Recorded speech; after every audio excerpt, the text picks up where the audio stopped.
मज़लूम की बद्दुआ से बचो, मज़लूम के हाथों को उठाने से बचो। मज़लूम हाथ उठा देगा, मज़लूम की आंखों से आंसू जारी हो गए तो याद रखो तुम्हारी दुनिया और आखिरत दोनों ख़राब हो सकती है। इसलिए मैं अपनी बहनों और अपने भाइयों और अपनी माँओं से गुजारिश करता हूँ कि मज़लूम की बद्दुआ से ज़रूर बचो।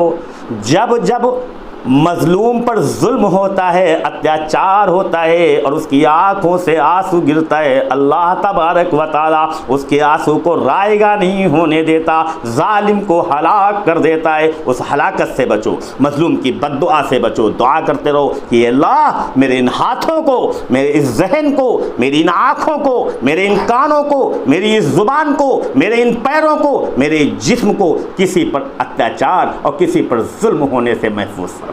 ये दुआ होनी चाहिए। करेंगे ना? करेंगे ना? हाँ, कभी नंदों पर जुल्म कर दो, कभी भावच पर जुल्म कर दो, कभी देवर पर जुल्म कर दो, कभी शौहर पर जुल्म कर दो, कभी बीवी पर जुल्म कर दो, कभी वालिद पर जुल्म कर दो, कभी माँ पर जुल्म कर दो, कभी पड़ोसी पर जुल्म कर दो, कभी जानवरों पर जुल्म कर दो और बिल्कुल डर नहीं रहे हो। अल्लाह का डर पैदा होना चाहिए, कोई किसी किस्म का जुल्म ना करे, ये ज़्यादा बेहतर है।